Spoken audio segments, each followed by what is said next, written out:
하나님 말씀 봉독하겠습니다. 우리가 이 보배를 질글새 가졌으니 이는 심히 큰 능력은 하나님께 있고 우리에게 있지 아니함을 알게 하려 함이라. 우리가 사방으로 거쌈을 당하여도 쌓이지 아니하며 답답한 일을 당하여도 낙심하지 아니하며 박해를 받아도 버림받지 아니하며 거꾸러뜨림을 당하여도 망하지 아니하고 우리가 항상 예수의 죽음을 몸에 짊어짐은 예수의 생명이 또한 우리 몸에 나타나게 하려 함이라.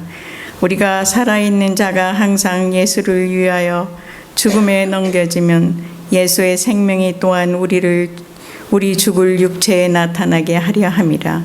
그런즉 사망은 우리 안에서 역사하고 생명은 너희 안에서 역사하느니라.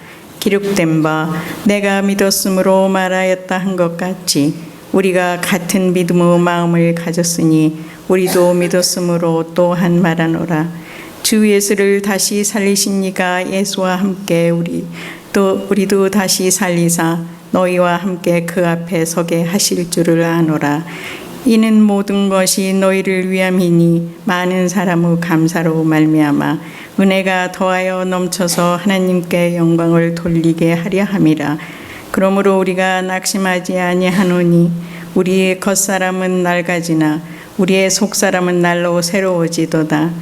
우리가 잠시 받는 환난을 경한 것이 지극히 크고 영원한 영광에 중한 것을 우리에게 이루게 함이니 우리가 주목하는 것은 보이는 것이 아니요 보이지 않는 것이니 보이는 것은 잠깐이요 보이지 않는 것은 영원함이라. 아멘.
네, 내려온 찬양 감사합니다.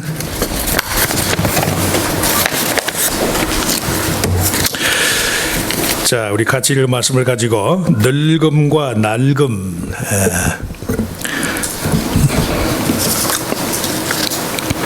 늙음에 관한 시리즈 설교, 오늘은 두 번째예요. 늙음과 낡음이라는 제목으로 잠깐 은혜를 나누고자 합니다.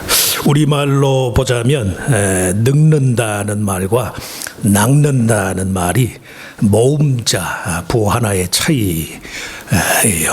그런데도 불구하고 늙는다는 것하고 낡아진다는 말 사이에는 엄청난 의미의 차이가 있어요. 늙음이라는 건 말 그대로 나이를 먹어가는 거예요. 나이.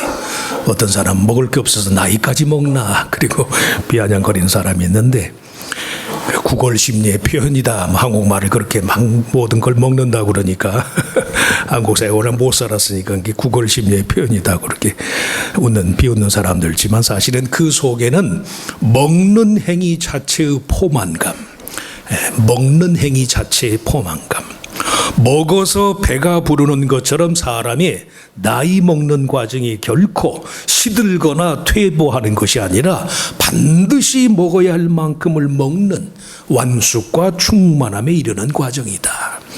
그래서 우리가 늙는다는 것을 나이를 먹는다 그렇게 표현을 해요. 제때 밥을 안 먹으면 허전하잖아요. 차려주는 사람도 서운하고. 나이를 먹는 것이 낡아지는 것이어서 피하고만 싶은 그런 과정이 아니라 오히려 인생 자체의 공허한 여지들을 채워가는 반가움, 보람, 성취의 과정으로 이해해야 한다. 그게 바르게 늙는 거예요. 늙은이에 대한 가장 유사한 성경적인 비유가 백발. 성경에 백발이라고 얘기를 해요.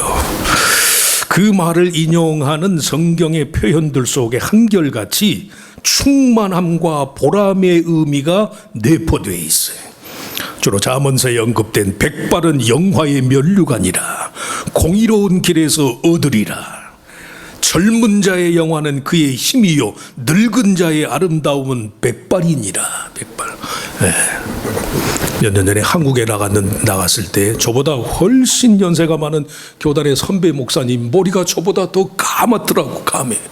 왜 그런가 그랬더니 그 양반이 불로초를 드셨나 그랬더니 일주일에 한 번씩 염색을 하신대나. 아이고, 그러실 필요 뭐 있어요.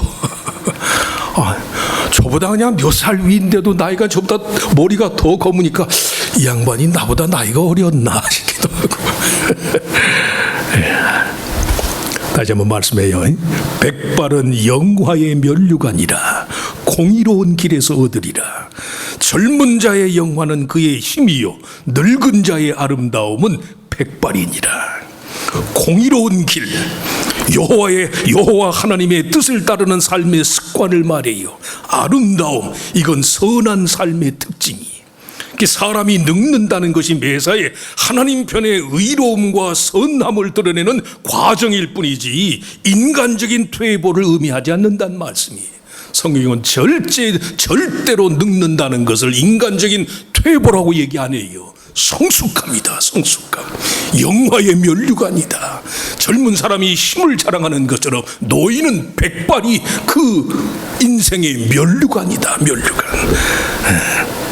사도 요한은 환상 중에 7 촛대 사이에 계신 예수님을 보았는데 그 예수님의 모습이 놀랍게도 예수님의 머리가 흰 양털과 하얀 눈처럼 흰 머리였다. 그의 머리와 털의 희기가 흰 양털 같고 눈 같으며 그의 눈은 불꽃 같고. 계시록 1장에 있는 말씀이에요.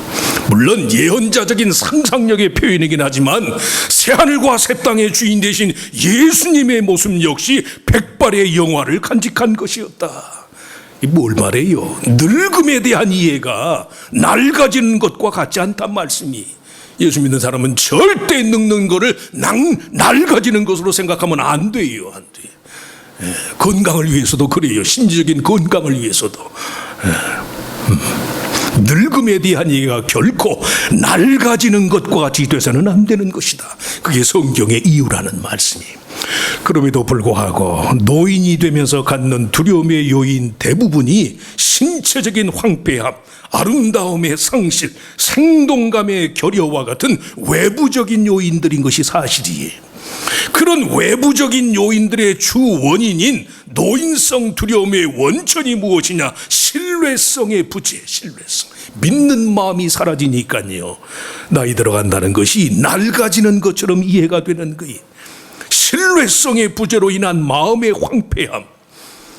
미국 사회의 경우는 개인주의, 독립심, 자립정신을 미덕으로 삼는 사회 분위기가 문제고, 한국 사회에서는 대부분 권위와 채통이라는 말에 대한 그릇된 오해, 사회적인 그런 분위기에 편승해서 자기 자신에 대해서 그릇된 원칙과 기대감을 자꾸 강요하는 거예요.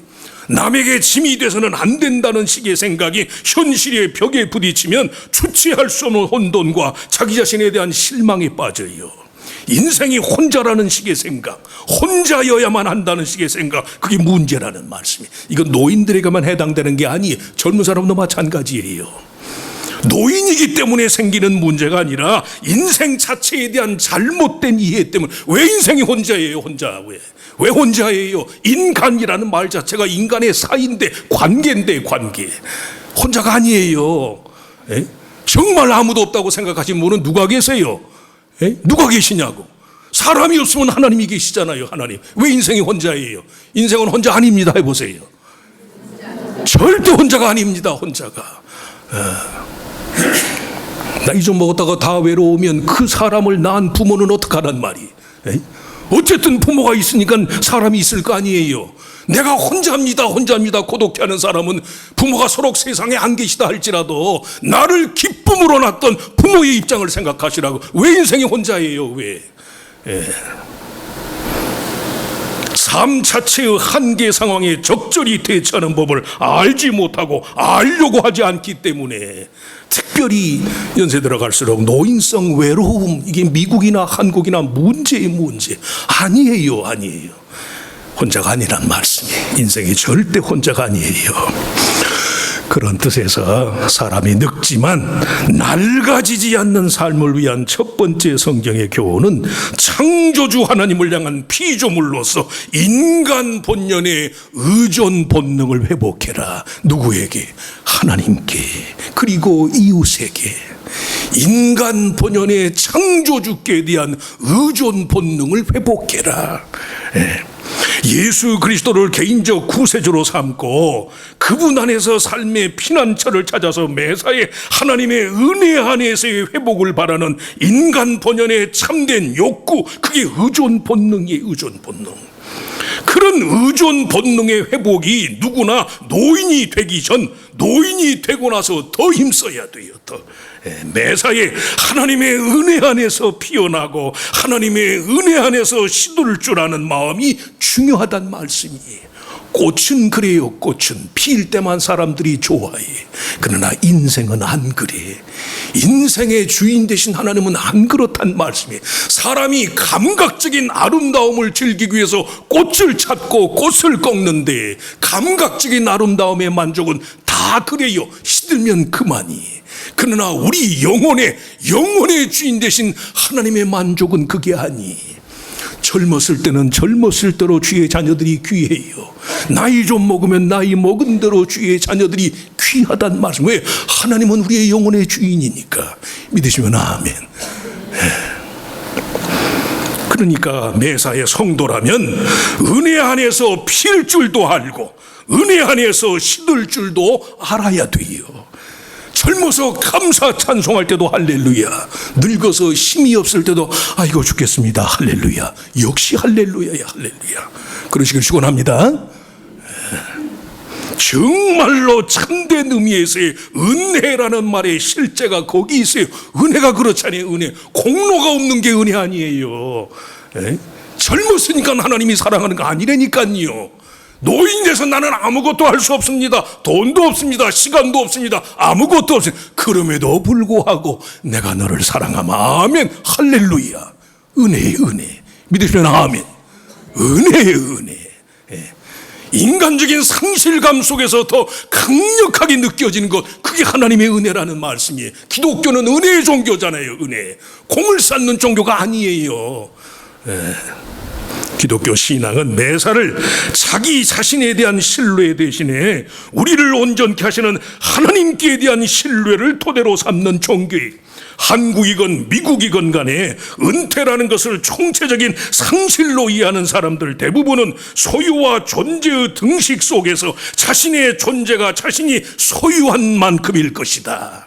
내가 소유한 만큼만 대접을 받을 것이다. 이게 세상 마인드예요. 소유를 통해서 얻어지는 자기 자신에 대한 정체성 때문에 더 이상 가질 수 없다는 사실로 인한 두려움이 자기 자신에 대한 실망과 포기로 바뀌는 경우가 많아요. 노인들 다 그런 건 아니지만 은퇴하고 노인들이 되면 취미생활 위주로는 할 일이 없어. 왜 할 일이 없어요? 왜? 자기 자신에게 집중하는 것만큼만 내 시간일 수 있다. 이게 강박관념 때문에. 아니에요. 연세 드시고 할 일이 더 많죠. 젊은 사람들은 해야만 하는 일들이 많지만 노인들은 내가 할 수 있는 일이 많잖아요. 일단 현역에서 떠났으니까. 내게 집중하는 것만 내 것이고 내게 집중하는 나를 위해서 쓰는 시간만큼만 내 시간일 수 있다는 이 강박관념, 이게 피해의식의 표현이란 말씀이에요. 7만 시간, 얼마 한국 사회에서 7만 시간의 공포라는 말이 유행했어요. 7만 시간의 공포. 60에서 80까지의 시간 중에 잠자는 시간, 밥 먹는 시간 빼고 나면 7만 시간이 남는데, 잠자고 밥 먹는 시간 빼고서 이게 60에서 80까지 7만 시간을 내가 어떻게 써야 하나. 그게 공포래나. 그래서 7만 시간의 공포래. 그게 무슨 공포예요. 성도라면 가야 할 곳이 많은데. 우리 교회만 가도 일주일에 5번은 매일 아침마다 교회에 나와야 되잖아요. 은퇴하시면. 젊어서는 직장 때문에 못 나오지만. 일주일에 5번을 내가 매일 아침 교회에 나와야 한다고 생각해 보자고. 얼마나 할 일이 많아요. 얼마나. 게다가 기도라도 좀 열심히 한다 치면 한 30분만 기도하면 땀이 뻘뻘 나서 맥이 빠지는데 얼마나 할 일이 많아요. 얼마나. 어떤 사람이 시간을 계산했더니 잠자는 시간이, 우리가 65세를 산다 치면 잠자는 시간이 26년이래. 3분의 1은 자니까 26년은 자느라고 다 버리는 거예요. TV 보는 시간이 한국 사람 11년. 미국은 더 많겠지. TV밖에 낙이 없으니까. 쇼핑하는데 8년. 빨래하는데 3년. 웃는 시간이 115일이나 하루에 5분씩 정확하게 웃는다 치면 웃는 시간이 115일이래. 이야, 더 많이 웃으세요. 한번 웃으세요. 웃으시라고. 70평생 80평생 살면서 내가 115일밖에 못 웃는다니 참 기가 막힐 일이죠. 할 수 있는 대로 웃으시라고. 오늘부터 남이 웃으면 기분 나빠하지 마시고 저 양반 많이 웃으려고 그러나 보다 그러시. 자꾸 웃으셔 자꾸. 침대에서 뒤척이는 시간이 7년. 회사에서 전화통화하는 것이 4년. 정말로 근무하는 시간은 10년밖에 안 되네. 10년. 제대로 근무하는 사람은 10년밖에 안 돼. 식사하는 시간 4지. 인터넷 서핑 5년. 뭐 별의별 이것저것 빼고 나면 정말 성도가 제대로 하나님 앞에 제대로 쓰는 시간, 일주일에 한 번 하나님의 교회에 나와서 마음과 뜻과 정성을 다해서 드리는 이 한 시간, 물론 양쪽으로 계산할 수 있는 그런 차원의 것이 아니지만 절대 아까워하지 마시라고. 교회 오는 시간 절대 아까워하지 마세요. 많이 드리세요. 많이. 하나님이 공로를 앞세우시는 분은 아니지만 교회에 오느라고 준비하는 시간까지 하나님이 다 은혜로 치실 거예요. 은혜로. 은퇴를 삶의 본질적인 가치와의 재결합이다. 우스갯말로 리타이어가 왜 리타이어라고 그랬어요? 타이어를 갈아 끼니까 리타이어지. 타이어를 갈아 꼈으면 이제 달리는 일만 남았으니까 리타이어라니까. 사람이 일을 그만두는 순간 비로소 일이 아닌 존재로서의 자기 자신에 대한 새로운 눈이 띄어지게 된다. 정말로 사람이 자기 가치를 제대로 알려면 은퇴를 하셔야 돼. 은퇴. 일의 가치가 아니라 내 스테루스, 내 지위의 가치가 아니라 정말 나라는 존재. 내가 더 이상 아무것도 할 수 없습니다. 하나님 그럼에도 불구하고 여전히 나를 사랑하시지요. 믿는 사람은 아멘, 아멘 사랑하시지. 일로 인한 보람과 만족을 배제하고서 여전히 믿음 안에서 스스로를 가리켜 충분히 사랑스럽고 정말로 세상에 필요한 자라는 애착과 긍지를 가질 수 있는가? 하나님 앞에서 성도는 그게 가능해요. 누구 때문에? 예수님 때문에. 하나님의 아들이신 예수님이 나를 위해서 십자가에 달려 죽으셨기 때문에 내가 이 일로 쌓은 공로가 아무것도 없다 할지라도 이 모습 이대로 하나님이 나를 사랑하신다는 말씀이 듣기저로 하는 얘기가 아니, 그 믿음으로 사는 거예요. 예수 그리스도가 바로 이 문제에 대한 해답이 모든 인간이 하나님의 형상을 따라 지음을 받았고 독생자 예수 그리스도의 대속의 공로에 의지해서 죄사함의 은혜를 얻게 됐다는 이 사실만이라도 성도는 소유가 아니라 그 나름의 존재의 가치를 충분히 보장받는 삶을 사는 거예요. 특별히 연세 들어서 더 귀하잖아요. 하나님이 더 귀하게 보실 거 아니에요. 우리도 쓰다가 얼마 남지 않은 건 더 귀하잖아요. 인생을 대하는 하나님의 관점도 마찬가지라니까. 정말 그래서 성도가 하나님 안에서 자기를 귀중히 여기는 만큼 하나님께로부터 귀 여김을 받아요. 자기를 소홀히 하는 순간에 하나님이 물론 차별하지는 않지만 하나님의 은혜가 미치질 못하는 거예요. 미치질. 본질적인 가치, 하나님께 대한 의존 본능을 회복해라. 끝까지 하나님, 나는 하나님 것입니다. 하나님이 끝까지 나를 사랑하십니다. 내가 먼저 등을 돌리지 않는 한 하나님이 먼저 내게 등을 보이는 법은 없습니다. 그것이 예수님이 십자가에 달려 죽으신 이유인 줄 내가 믿습니다. 이런 사람을 왜 하나님이 사랑을 안 하실까?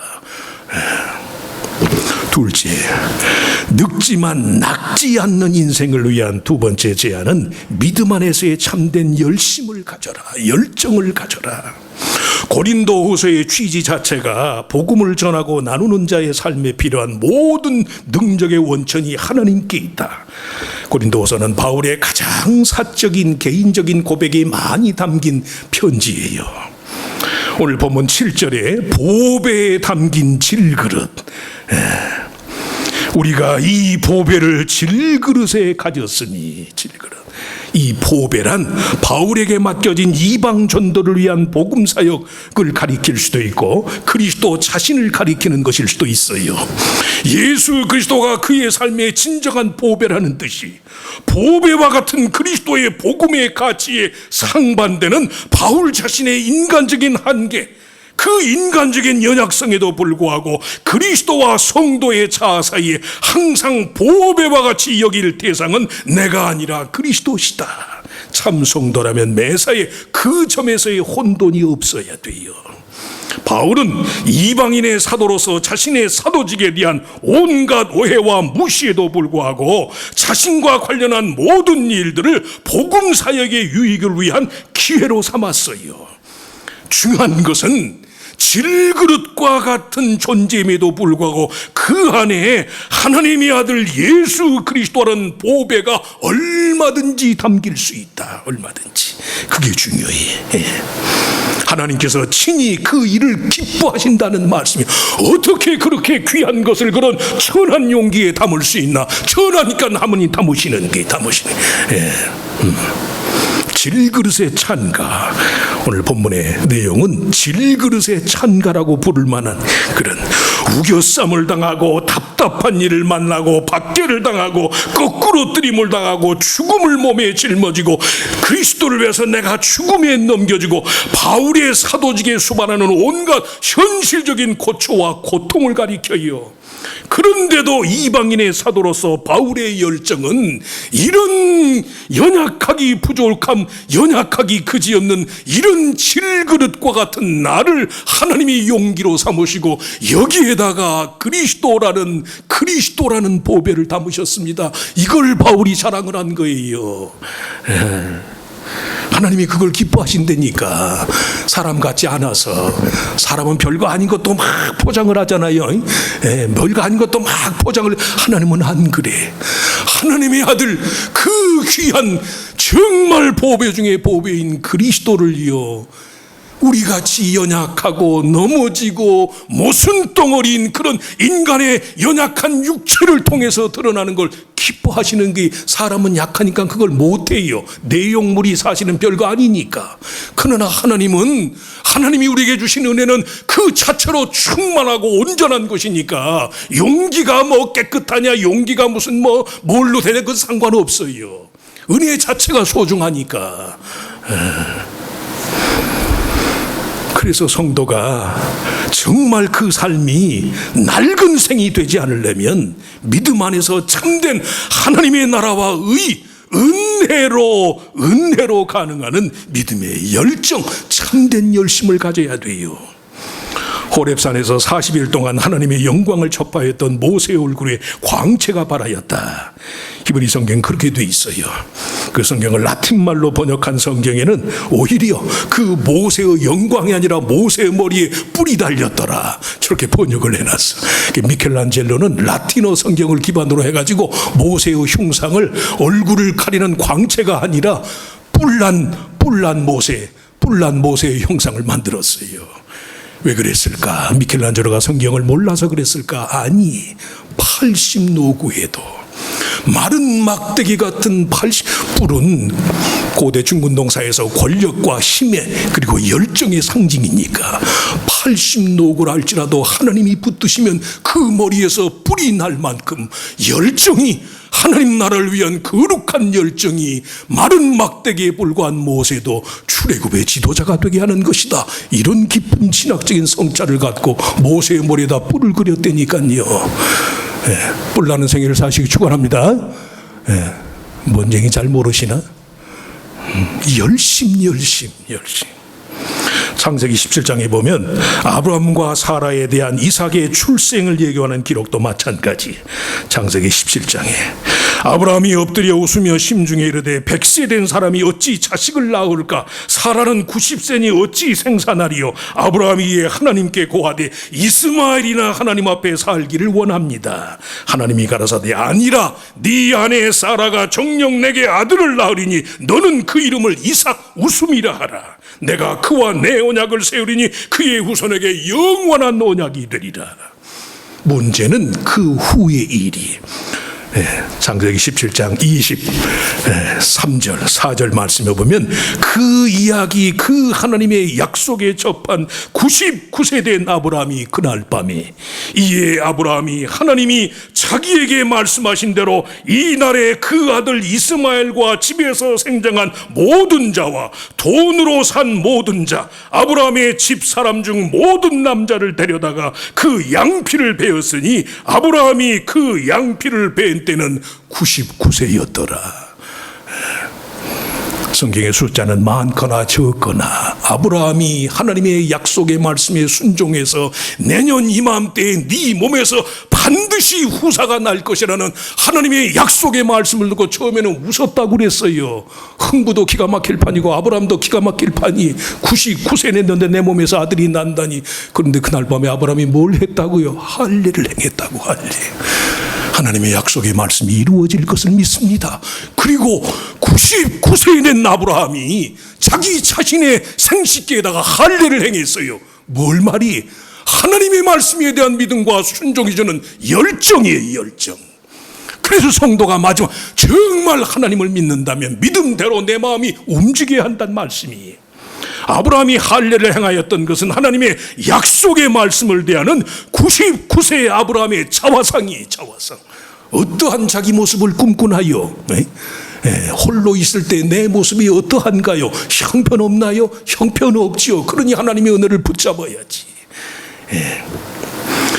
히브리서 11장에 보면 믿음으로 사라 자신도 나이 늙어 단산하였으나 잉태하는 힘을 얻었으니 이는 약속하신 자를 미쁘신 줄 압니다. 하나님의 은혜 안에 있는 자로서의 의존 본능과 그 믿음에 따라서 행하는 믿음과 순종의 열정, 그것이 인생의 문제더라는 말씀이. 노인이든 젊은이든 간에 인생을 질그릇으로만 대하는 자에게는 희망이 없어요. 질그릇임에도 불구하고 그 속에 뭐가 담겼어요? 그릇의 재료가 무엇인가는 중요하지 않아. 그 그릇에 담긴 내용물이 무엇인가, 그게 중요하다니까요. 질그릇이라도 그 안에 보배가 담겼으면 그건 보배 그릇이에요. 큰 은그릇이라도 그 속에 노폐물이 담기고 폐기물이 담겼으면 그건 쓰레기라니까, 쓰레기. 용기 자체는 의미가 없어요. 뭐가 중요해? 내용물이 중요하다라는 말씀이에요. 젊어서 차라리 그 사람에게 젊음이 없었다면 죄라도 안 지었을 텐데, 젊어서 죄 짓는 사람이 얼마나 많아요. 그러고 보면 나이 들어서 힘없는 게 감사하지요.